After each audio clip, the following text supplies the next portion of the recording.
Hi ವೀಕ್ಷಕರೇ ನೋಡಿ, ಗೃಹಲಕ್ಷ್ಮಿ ಯೋಜನೆಯ ಪ್ರತಿಫಲಾನುಭವಿಗಳಿಗೆ ಸರ್ಕಾರದಿಂದ 3 ತಿಂಗಳ 6,000 ಹಣ ಒಟ್ಟಿಗೆ ಜಮಾ ಮಾಡುವುದಾಗಿ ಒಂದು ಭರ್ಜರಿ ಗುಡ್ಡಿಸ್ನ ಕೊಟ್ಟಿದೆ. ಆದರೆ ನೀವು ನಿಮ್ಮ ಗೃಹಲಕ್ಷ್ಮಿಗೆ ವೋಟರ್ ಐ ಡಿ ಮತ್ತು ಜಾತಿ ಪ್ರಮಾಣ ಪತ್ರನ ಕಡ್ಡಾಯವಾಗಿ ಲಿಂಕ್ ಮಾಡಿಸ್ಬೇಕು. ಈ ದಾಖಲಾತಿಗಳನ್ನ ಎಷ್ಟು ಬೇಗ ಲಿಂಕ್ ಮಾಡಿಸ್ತೀರಾ ಅಷ್ಟು ಬೇಗ ನಾವು ಹಣ ಜಮಾ ಮಾಡ್ತೀವಿ ಅಂತ ಹಣಕಾಸು ಇಲಾಖೆ ಮುಖ್ಯವಾದ ಮಾಹಿತಿನ ಕೊಟ್ಟಿದ್ದು, ನಿಮ್ಮ ಮೊಬೈಲಲ್ಲೇ ಈ ದಾಖಲಾತಿಗಳನ್ನ ನೀವು ಲಿಂಕ್ ಮಾಡಿಸೋದಕ್ಕೆ ಸರ್ಕಾರ ಅವಕಾಶ ಮಾಡಿಕೊಟ್ಟಿದ್ದು, ಮೊಬೈಲ್ ಅಪ್ಲಿಕೇಶನಲ್ಲಿ ಹೇಗೆ ನೀವು ದಾಖಲಾತಿ ಲಿಂಕ್ ಮಾಡಿಸ್ಬೇಕು ಅಂತ ನಾನು ನಿಮಗೆ 1 by 1 ತಿಳಿಸ್ಕೊಡ್ತೀನಿ. ಅದೇ ರೀತಿ ಸರ್ಕಾರದಿಂದ ಕರ್ನಾಟಕದ ಒಟ್ಟು 24 ಜಿಲ್ಲೆಗಳನ್ನು ಆಯ್ಕೆ ಮಾಡಿ ಕಳೆದ 3 ತಿಂಗಳ 6,000 ಗೃಹಲಕ್ಷ್ಮಿ ಹಣನ ಜುಲೈ 23 ಅಂದರೆ ಗುರುವಾರದಿಂದ ಫಲಾನುಭವಿಗಳಿಗೆ ಜಮಾ ಮಾಡ್ತಾ ಇದ್ದು, ಯಾವ ಫಲಾನುಭವಿಗಳಿಗೆ ಹಣ ಬರುತ್ತೆ, ಯಾವ ಫಲಾನುಭವಿಗಳಿಗೆ ಹಣ ಕ್ಯಾನ್ಸಲ್ ಆಗುತ್ತೆ ಅಂತ ನಾನು ನಿಮಗೆ ಈ ಒಂದು ವಿಡಿಯೋದಲ್ಲಿ ತಿಳಿಸ್ಕೊಡ್ತಾ ಇದ್ದೀನಿ. ಅದಕ್ಕಿಂತ ಮೊದಲು ನೀವು ನನ್ನ ಚಾನಲ್ನ ಸಬ್ಸ್ಕ್ರೈಬ್ ಆಗಿಲ್ಲ ಅಂದರೆ ದಯಮಾಡಿ ಪ್ರತಿಯೊಬ್ಬರು ಚಾನಲ್ನ ಸಬ್ಸ್ಕ್ರೈಬ್ ಮಾಡಿಕೊಂಡು ಹಾಗೆ ವಿಡಿಯೋಗೆ ಒಂದು ಲೈಕ್ನ ಕೊಡಿ. ಹೌದು ವೀಕ್ಷಕರೇ, ಈಗಾಗಲೇ ಸರ್ಕಾರದಿಂದ ಕಳೆದ 3 ತಿಂಗಳಿಂದ ಬಾಕಿ ಇದ್ದಂಥ ಗೃಹಲಕ್ಷ್ಮಿ ಯೋಜನೆಯ 3 ತಿಂಗಳ 6,000 ಹಣನ ಒಟ್ಟಿಗೆ ಫಲಾನುಭವಿಗಳಿಗೆ ನಾವು ಜಮಾ ಮಾಡ್ತಾ ಇದ್ದೀವಿ ಅಂತ ಸರ್ಕಾರದಿಂದ ಒಂದು ಮುಖ್ಯವಾದ ಮಾಹಿತಿನ ಹಣಕಾಸು ಇಲಾಖೆ ಕೊಟ್ಟಿದೆ. ಆದರೆ ನೀವು ಗೃಹಲಕ್ಷ್ಮಿಗೆ ನಿಮ್ಮ ಒಂದು ರೇಷನ್ ಕಾರ್ಡ್ ಕೊಟ್ಟಿದ್ದೀರಲ್ವಾ, ಸೊ ಇದರ ಜೊತೆಗೆ ವೋಟರ್ ಐ ಡಿ ಮತ್ತು ನಿಮ್ಮ ಒಂದು ಜಾತಿ ಪ್ರಮಾಣ ಪತ್ರನ ಕೊಟ್ಟು ಗೃಹಲಕ್ಷ್ಮಿಗೆ ಮರು ಅರ್ಜಿನ ಮಾಡಿಸ್ಕೋಬೇಕು. ಈ ಅರ್ಜಿ ಹಾಕೋದು ನಿಮ್ಮ ಮೊಬೈಲಲ್ಲೇ ನೀವು ಅರ್ಜಿನ ಹಾಕ್ಬೋದು. ಹೌದು ವೀಕ್ಷಕರೇ, ಸರ್ಕಾರ ಒಂದು ಮೊಬೈಲ್ ಅಪ್ಲಿಕೇಶನ್ನ ಜಾರಿಗೆ ತಂದಿದೆ. ಈ ಅಪ್ಲಿಕೇಶನ್ ಮೂಲಕ ಪ್ರತಿ ಫಲಾನುಭವಿಗಳು ನಿಮ್ಮ ದಾಖಲಾತಿಗಳನ್ನ ಲಿಂಕ್ ಮಾಡಿಸಿ ಮರು ಅರ್ಜಿನ ಹಾಕ್ಬೋದು. ಹಾಗಾದರೆ ಹೇಗೆ ನೀವು ಮರು ಅರ್ಜಿನ ಹಾಕೋದು ಅಂತ ತಿಳಿಸ್ಕೊಡ್ತೀನಿ.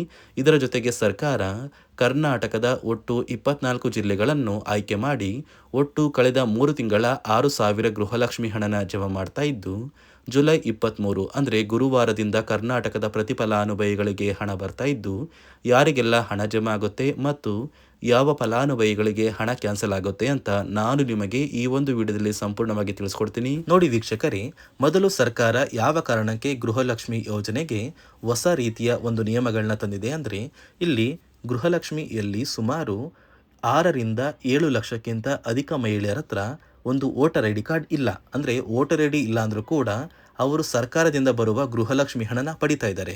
ಮತ್ತು ಸಾಕಷ್ಟು ಫಲಾನುಭವಿಗಳ ಒಂದು ಬ್ಯಾಂಕ್ ಖಾತೆ ಏನಿದೆ, ಆ ಒಂದು ಬ್ಯಾಂಕ್ ಖಾತೆ ಹೊರ ರಾಜ್ಯದ ಬ್ಯಾಂಕ್ ಖಾತೆ ಆಗಿದೆ. ಅಂದರೆ ಕರ್ನಾಟಕದಲ್ಲಿರುವಂತಹ ಫಲಾನುಭವಿಗಳು ಬೇರೆ ರಾಜ್ಯದಲ್ಲಿ ಹೊಂದಿರುವಂತಹ ಒಂದು ಬ್ಯಾಂಕ್ ಖಾತೆನ ಕೊಟ್ಟು ಗೃಹಲಕ್ಷ್ಮಿ ಹಣನ ಪಡಿತಾ ಇದ್ದಾರೆ. ಅದೇ ರೀತಿ ಸಾಕಷ್ಟು ರೀತಿಯ ಹೊಸ ಬದಲಾವಣೆಗಳು ಯಾವ ಕಾರಣಕ್ಕೆ ಬರ್ತಾ ಇದೆ ಅಂದರೆ, ಗೃಹಲಕ್ಷ್ಮಿ ಯೋಜನೆಯಲ್ಲಿ ಅರ್ಹವಿರುವ ಫಲಾನುಭವಿಗಳಿಗೆ ಅಂದರೆ ಕರ್ನಾಟಕದವರಾಗಿದ್ದು ಕರ್ನಾಟಕದಲ್ಲೇ ವೋಟರ್ ಐ ಡಿನ ಹೊಂದಿದ್ದು ಕರ್ನಾಟಕದ ಫಲಾನುಭವಿಗಳಾಗಿದ್ದು ಇವರ ಬ್ಯಾಂಕ್ ಖಾತೆಗೆ ಹಣ ತಲುಪಬೇಕು. ಬೇರೆ ಫಲಾನುಭವಿಗಳಿಗೆ ಯಾವುದೇ ಕಾರಣಕ್ಕೂ ಹಣ ತಲುಪಬಾರದು ಅಂತ ಸರ್ಕಾರ ನಿರ್ಧಾರ ಮಾಡಿದೆ. ಇದೇ ಕಾರಣಕ್ಕೆ ಸಾಕಷ್ಟು ಫಲಾನುಭವಿಗಳು ಗೃಹಲಕ್ಷ್ಮಿ ಯೋಜನೆಯ ಒಂದು ಅರ್ಹರ ಪಟ್ಟಿಯಿಂದ ಕ್ಯಾನ್ಸಲ್ ಆಗ್ತಾ ಇದ್ದಾರೆ. ನಿಮ್ಮ ಒಂದು ಮನೆ ಬಾಗಿಲಿಗೆ ಸರ್ಕಾರದಿಂದ ಅಧಿಕಾರಿಗಳು ಬರ್ತಾರೆ. ಸೊ ಸರ್ಕಾರ ಗೃಹಲಕ್ಷ್ಮಿ ಮರು ನೋಂದಣಿಗೆ ಒಂದು ಅಪ್ಲಿಕೇಶನ್ ಕೂಡ ಕೊಟ್ಟಿದ್ದಾರೆ. ಅಂದರೆ ಮೊಬೈಲಲ್ಲೇ ಆ ಒಂದು ಅಧಿಕಾರಿಗಳು ನಿಮ್ಮ ಮನೆ ಬಾಗಿಲಿಗೆ ಬಂದು ನಿಮ್ಮ ದಾಖಲಾತಿಗಳಾದ ರೇಷನ್ ಕಾರ್ಡ್, ಆಧಾರ್ ಕಾರ್ಡ್ ಮತ್ತು ವೋಟರ್ ಐ ಡಿ ಇದೀಗ ಕಡ್ಡಾಯ ಮಾಡಿದೆ.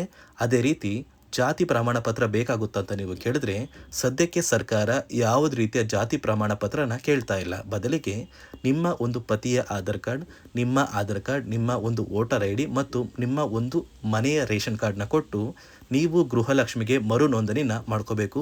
ಈ ಒಂದು ಕೆಲಸನ ಮಾಡೋದು ಗ್ರಾಮದಿಂದ ಕೆಲವು ಅಧಿಕಾರಿಗಳು ಬರ್ತಾರೆ. ಅಂದರೆ ಗ್ರಾಮ ಅಭಿವೃದ್ಧಿ ಇಲಾಖೆಯಿಂದ ಕೆಲವೊಂದು ಅಧಿಕಾರಿಗಳು ಬಂದರೆ ಅಂಗನವಾಡಿಯ ಕಾರ್ಯಕರ್ತರು ಕೂಡ ನಿಮ್ಮ ಮನೆ ಬಾಗಿಲಿಗೆ ಬಂದು ಪ್ರತಿ ಫಲಾನುಭವಿಗಳ ದಾಖಲಾತಿಗಳನ್ನ ಎಂಟ್ರಿ ಮಾಡ್ಕೊಂಡು ಹೋಗ್ತಾರೆ.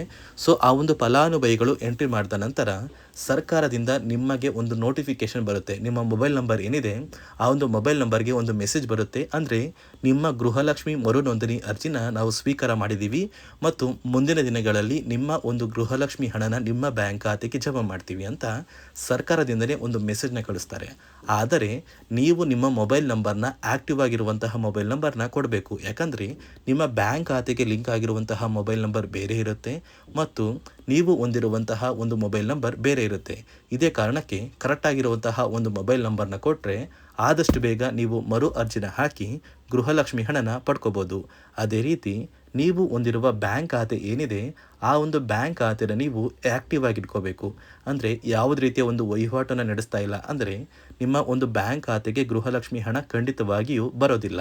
ಅದೇ ರೀತಿ ನೋಡಿ ವೀಕ್ಷಕರೇ, ನಿಮ್ಮ ಮನೆಯ ಕುಟುಂಬರು ಅಂದರೆ ಗೃಹಲಕ್ಷ್ಮಿ ಯೋಜನೆಯ ಒಂದು ಸದಸ್ಯ ಏನಾರನ್ನು ಮರಣ ಹೊಂದಿದ್ದು ಅವರ ಬದಲಾಗಿ ನೀವು ಅಪ್ಲಿಕೇಶನ್ ಹಾಕ್ತೀವಿ ಅಂದರೆ ಅದು ಸಾಧ್ಯವಿಲ್ಲ. ಯಾಕಂದರೆ ನಿಮ್ಮ ಒಂದು ರೇಷನ್ ಕಾರ್ಡಲ್ಲಿ ಮನೆಯ ಯಜಮಾನಿ ಯಾರಿರ್ತಾರೆ ಅವರೇ ಮಾತ್ರ ಗೃಹಲಕ್ಷ್ಮಿ ಯೋಜನೆಗೆ ಅರ್ಹರಾಗಿರ್ತಾರೆ. ಒಂದು ವೇಳೆ ಮನೆಯ ಸದಸ್ಯರು ಯಜಮಾನಿಯಾಗಿದ್ದು ಅವರು ಮರಣ ಹೊಂದಿದ್ರೆ ನೀವು ಗೃಹಲಕ್ಷ್ಮಿ ಯೋಜನೆಗೆ ಅಪ್ಲಿಕೇಶನ್ ಹಾಕೋದಕ್ಕೆ ಆಗೋದಿಲ್ಲ. ಮೊದಲು ನಿಮ್ಮ ಮನೆಯಲ್ಲಿ ಇರುವಂತಹ ಒಂದು ಹೆಣ್ಣು ಮಗಳು ಅಂದರೆ ಮಹಿಳೆ, ನಿಮ್ಮ ಒಂದು ಪತ್ನಿ ಇರ್ಬೋದು ಅಥವಾ ನಿಮ್ಮ ಒಂದು ತಾಯಿ ಇರ್ಬೋದು, ಅವ್ರನ್ನ ಮನೆಯ ಯಜಮಾನಿ ನೀವು ಮಾಡಬೇಕಾಗುತ್ತೆ. ಸೊ ಮನೆಯ ಯಜಮಾನಿ ಮಾಡಿದ ನಂತರ ಮಾತ್ರ ನೀವು ಗೃಹಲಕ್ಷ್ಮಿಯ ಸೌಲಭ್ಯನ ಪಡ್ಕೋಬೋದು. ಒಂದು ವೇಳೆ ನೀವು ಗೃಹಲಕ್ಷ್ಮಿಗೆ ಹೊಸದಾಗಿ ಅರ್ಜಿ ಹಾಕಬೇಕು ಅಂದರೆ ಇದೀಗ ಸರ್ಕಾರ ಅದಕ್ಕೂ ಕೂಡ ಕರ್ನಾಟಕ ಒನ್, ಗ್ರಾಮ ಒನ್ ಅಥವಾ ಬೆಂಗಳೂರು ಒನ್ ಸೇವಾ ಕೇಂದ್ರದಲ್ಲಿ ಅವಕಾಶ ಮಾಡಿಕೊಟ್ಟಿದೆ. ಆದರೆ ಮೊದಲ ಥರ ಇವಾಗ ನೀವು ಅರ್ಜಿನ ಹಾಕೋದಕ್ಕೆ ಆಗೋದಿಲ್ಲ. ಬದಲಿಗೆ ನಿಮ್ಮ ರೇಷನ್ ಕಾರ್ಡ್ನ ತೊಗೊಂಡೋಗ್ಬೇಕು, ನಿಮ್ಮ ಆಧಾರ್ ಕಾರ್ಡ್ನ ತೊಗೊಂಡೋಗ್ಬೇಕು, ನಿಮ್ಮ ಒಂದು ಪತಿಯ ಆಧಾರ್ ಕಾರ್ಡ್ನ ಕೂಡ ತೊಗೊಂಡೋಗ್ಬೇಕಾಗುತ್ತೆ, ನಿಮ್ಮ ವೋಟರ್ ಐ ಡಿ ಕೂಡ ಕಡ್ಡಾಯವಾಗುತ್ತೆ.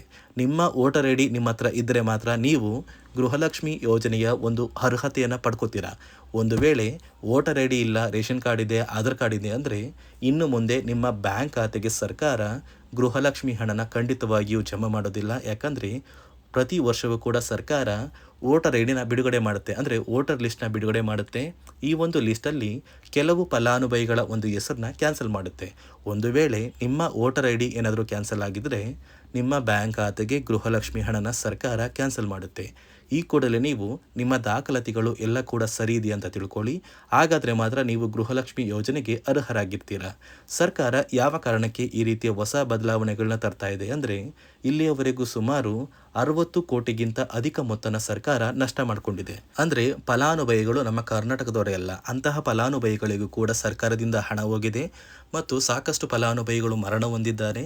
ಅಂತಹ ಫಲಾನುಭವಿಗಳಿಗೂ ಕೂಡ ಹಣ ಹೋಗ್ತಾ ಇದೆ ಮತ್ತು ಫಲಾನುಭವಿಗಳು ಹೊಂದಿರುವ ಬ್ಯಾಂಕ್ ಖಾತೆ ಕೂಡ ಆ್ಯಕ್ಟಿವ್ ಇಲ್ಲ.